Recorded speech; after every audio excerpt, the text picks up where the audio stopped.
And the modern secular state has replaced the Khilafah. And all of mankind, illa masha'Allah, have pledged their allegiance to the modern secular state.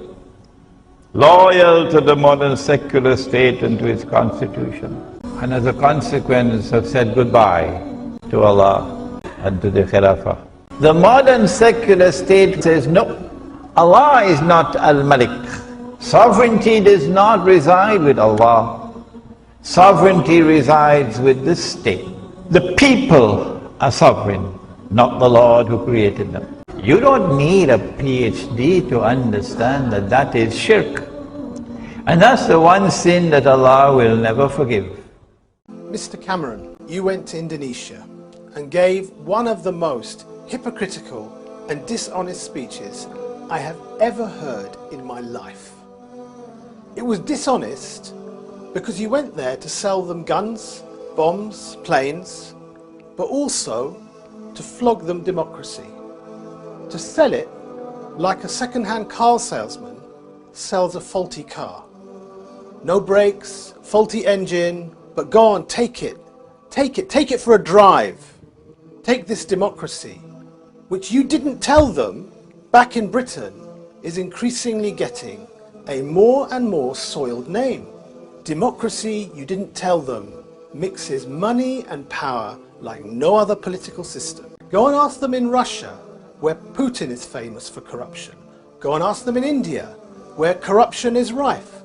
Ask them in Pakistan, Bangladesh, Iraq, Afghanistan.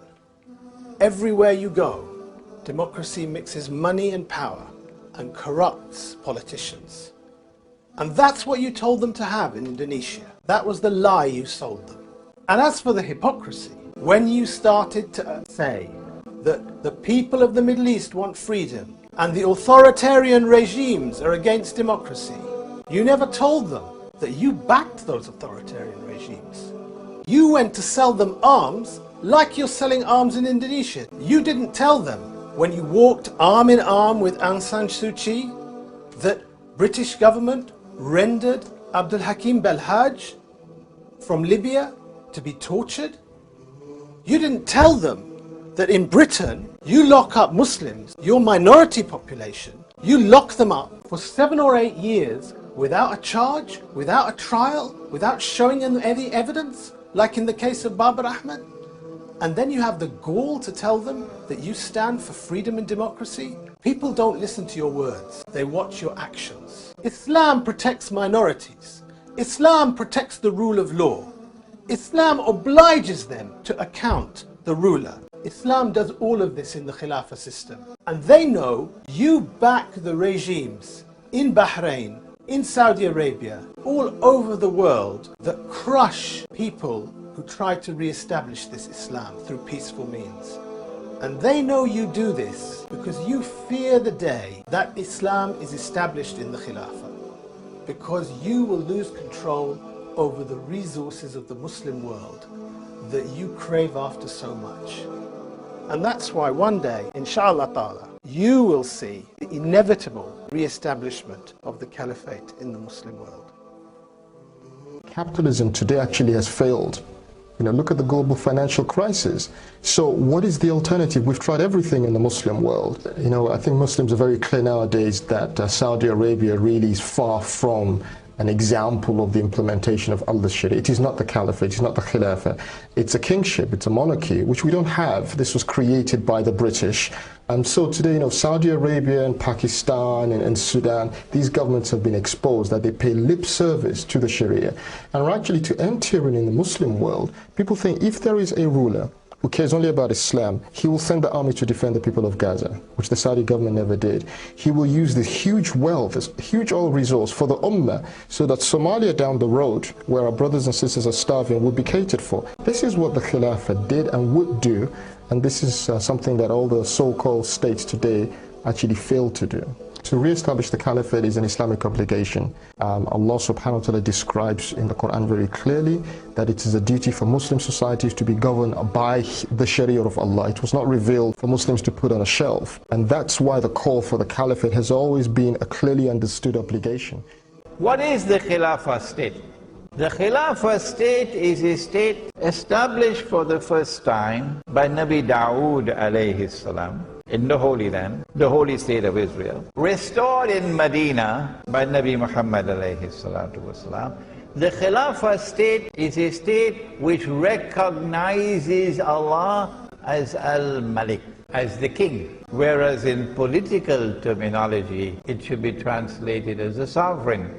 So sovereignty in the Khilafah state resides with Allah. The modern secular state says no, Allah is not Al-Malik. Sovereignty resides with the state.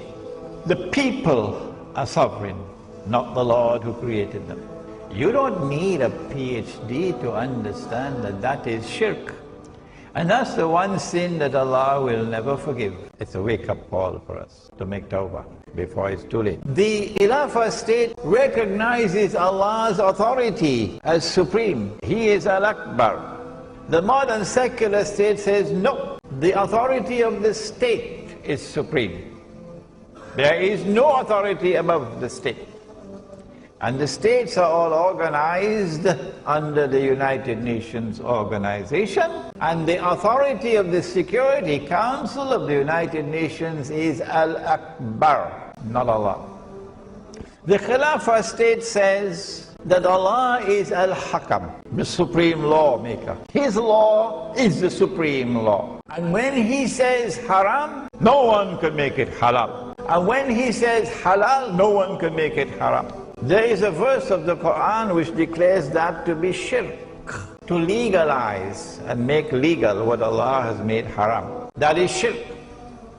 The modern secular state says no, Allah is not Al-Hakam. Parliament is Al-Hakam. Parliament makes the law. And the law that comes from Parliament and the law that comes from the United Nations is the supreme law. The modern secular state says that Allah can make it haram, but we can make it halal. In New York, they now legalize the marriage of a man with a man. And yet you want this, you want your green card, to become an American citizen, The modern secular state says Allah can make it haram, but we can legalize it.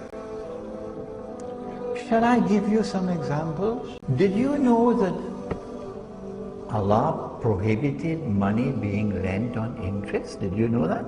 And did you know that Allah has declared war on the money lender lending money on interest? And did you know that Nabi Muhammad alayhi salatu wasalam has cursed all four and declared that they are all equally guilty? The one who takes riba, the one who gives riba, the one who records the transaction, and the two witnesses. Did you know that he said that riba is constituted of 70 different parts, and the smallest part of riba is equivalent to a man marrying his own mother? And do you know what the modern secular state has done? Even in Saudi Arabia, all around the world, they've made it halal. Don't believe me? There's something called a bank outside there in Subang Jaya. Go and ask them whether they lend money on interest. I can go on and on and on and on. This is a substitute for the Khilafah.